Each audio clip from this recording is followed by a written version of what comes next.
جی السلام علیکم معزز سامعین، آج ہم ایک اور نئے موضوع کے ساتھ حاضر ہیں۔ آج ہم بات کرنے والے ہیں مشہور ماہر لسانیات حافظ محمود شیرانی کے حالات زندگی اور ان کی ادبی خدمات کے حوالے سے۔ حافظ محمود شیرانی 1880 میں ٹونک میں پیدا ہوئے اور ان کا تعلق قبیلہ شیرانی سے تھا، جو کہ اصل پٹھانوں کا قبیلہ تھا۔ ان کے والد محمد اسماعیل خان ٹونک میں ایک بڑے جاگیردار تھے۔ حافظ محمود شیرانی نے سب سے پہلے قرآن مجید حفظ کیا اور اپنے والد صاحب سے ہی انہوں نے فارسی زبان پڑھی۔ انہیں مزید تعلیم کے لیے 1895 میں لاہور بھیجا گیا۔ 1904 میں وہ بیرسٹری کے لیے لندن تشریف لے گئے۔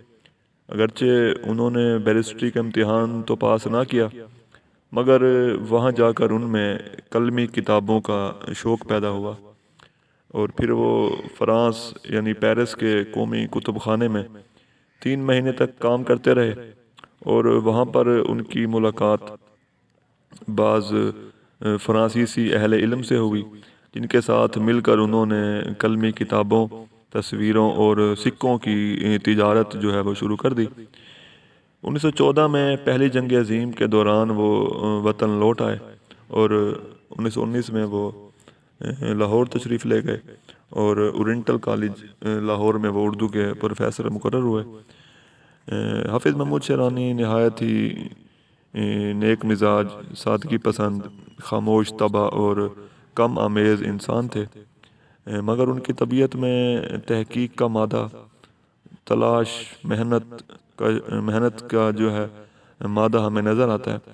ان کا سب سے پہلا تاریخی اور تنقیدی جو کام ہے وہ ان کا مضمون مولانا شبلی نعمانی کی شعر العجم کی تنقید ہے، جو کہ رسالہ اردو میں 1922 میں نکلنا شروع ہوا۔ اور ان کا دوسرا جو بڑا کارنامہ ہے وہ اردو ادب کی تاریخ کی ایک ناقابل فراموش خدمت ہے، اور اس سلسلے میں ان کی جو کتاب نہایت ہی اہم ہے وہ ہے پنجاب میں اردو۔ حافظ محمود شیرانی جو ہے وہ 15 فروری 1946 کو وفات پا گئے۔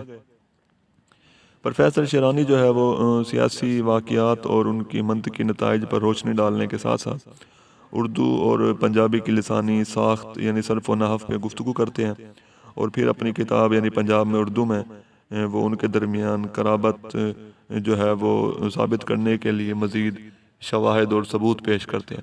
حافظ محمود شیرانی کا ایک اور حوالہ جو ہے وہ مشہور شاعر رومان جو ہے اختر شیرانی کے حوالے سے ہے کہ مشہور شاعر رومان اختر شیرانی جو ہیں وہ یعنی حافظ محمود شیرانی کے فرزند تھے، جن کی شراب نوشی کی وجہ سے حافظ محمود شیرانی جو ہے وہ ان سے سخت ناراض رہے اور کہا جاتا ہے کہ انہیں بھی گھر سے بھی نکال دیا گیا تھا۔ شکریہ۔